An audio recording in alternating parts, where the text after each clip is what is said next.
What if I told you that you could walk into any room, lock it down with a swarm of ice turrets, explode everything with a mix of fire and frost, and walk out without a scratch? No gimmicks, just raw elemental dominance. And as you can see in the gameplay, this build doesn't just summon a turret or two, it floods the battlefield. With the new Edge of Fate stat rework and enhanced Bleak Watchers, you're spawning a ridiculous number of Stasis turrets, each one surrounded by crystals and storms, literally filling entire rooms with freezing chaos. Welcome to Insightful Gaming. Today, we're unleashing the Bleak Domain God Build, a Stasis turret Warlock setup that floods the battlefield with crowd control, damage, and healing all at once. With Rime-cloaked Raiment, Edge of Fate armor and weapons, and the right setup, you'll be spamming grenades, freezing everything, and blowing up rooms with radiant enhanced beams and frost-fueled rockets. Don't forget to like and subscribe to help crack the Destiny 2 meta every week. Chapters are linked below so you can jump to what matters most. And if you want to join our Discord or clan, all the links are in the description. This build is built around one simple principle: total battlefield control. We are talking about none other than Rime-cloaked Raiment. Rime-cloaked Raiment supercharges each Bleak Watcher turret by giving it extended range, surrounding it with stasis crystals and blanketing the area with a violent storm. This storm isn't just visual flair. Stand inside it and you'll generate icicles over time. These icicles trigger automatically when you fire your weapon, applying slow to enemies they hit, creating a chain reaction of freeze, shoot, and suppress. And we're just getting started. Thanks to the Edge of Fate armor system, we now have access to 200 grenade, which means nearly infinite grenades. Combine that with the exotics enhanced turret storm fields, and your entire playstyle becomes one of permanent area denial. With 5 pieces of Edge of Fate armor and all 3 weapons equipped, you're also unlocking a full suite of resistance buffs, weapon bonuses, and regeneration perks, making you tanky, aggressive, and constantly topped off on energy. This build runs Devil's Ruin as the primary, and it fits perfectly. With its Close the Gap perk, final blows create fire sprites, which trigger its solar laser beam on draw. That means every few kills, you're picking up a fire sprite and immediately frying enemies with a high damage anti-champion beam. Perfect for pairing with the seasonal mods that buff solar output. For special, we're using the Mint Retrograde Pulse Rifle. It has rewind rounds and one for all on a rocket-assisted frame, giving you strong mid-range control, great ammo economy, and constant damage buffs. It fills the lane-clearing role without ever slowing down your grenade flow. Heavy is Ulterior Observation, a stasis machine gun with Demolitionist and the Rime Stealer trait. Every kill restores grenade energy, feeding right into your turret loop while also giving you reliable burst damage for mages or champions. The subclass setup is designed for maximum grenade uptime and battlefield control. We're using Song of Flame as the super, which boosts ability regeneration and provides strong healing.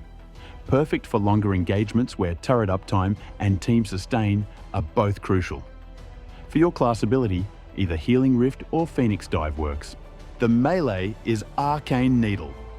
For the grenade, we're running Healing Grenade, not just for the healing, but because it has the shortest cooldown among Warlock grenade options. This is critical. Lower cooldown means more grenades, which means more turrets. Even though it doesn't deal damage, the extra frequency directly translates to more Bleak Watcher uptime and stronger field control. Your 2 aspects are Bleak Watcher and Feed the Void. Bleak Watcher turns your grenade into a turret that freezes and slows enemies in a wide radius. Feed the Void activates Devour on ability kills, which you'll trigger constantly through turret kills, and Arcane Needle. Devour means full health on every kill and faster ability regeneration across the board. Fragments complete the loop. Facet of Dawn gives Radiant to you and your team. Facet of Hope boosts ability regen while you're buffed. Radiant, Devour, Frost Armor, you name it. Facet of Protection adds damage resistance when enemies are close, and Facet of Balance gives you melee energy when you defeat targets with light damage, and gives you grenade energy when you defeat targets with darkness damage. Grenade is everything in this build. With the Edge of Fate stat rework pushing the cap to 200, your goal is to get as close as possible to keep the turret loop alive. This setup runs at 151 base grenade, but with a single grenade font mod, that number jumps to 170 in combat, and the difference is massive. At 170, your grenade cooldown is fast enough to keep Bleak Watcher turrets on the field almost constantly. Add in energy returns from Rime Stealer and turret kills, and you're never waiting long to lock down the next wave of enemies. The loop stays tight, the build stays fast, and the field stays frozen. The armor mods in this build are tuned entirely around grenade regeneration, ammo economy, and orb value. On the helmet, you're running Heavy Ammo Finder to feed ulterior observation, one super font mod for passive super gain, and a solar siphon mod of your choice to generate orbs with Devil's Ruin. The arms are all about feeding grenades. You've got Grenade Kickstart for instant energy on throw, a grenade font mod to boost grenade in combat, and Fastball to improve your healing grenade throws, giving better placement and tighter control. Your chest armor is flexible. Slot in whatever resistance mods fit the activity, concussive, sniper, arc, etc. This slot is utility-driven based on the encounter.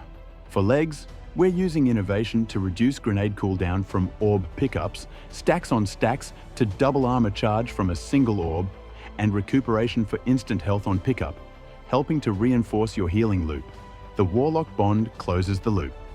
You've got a class font mod to boost your class ability stat, time dilation to extend the duration of armor charge, and a bomber mod to further increase grenade energy every time you use your class ability.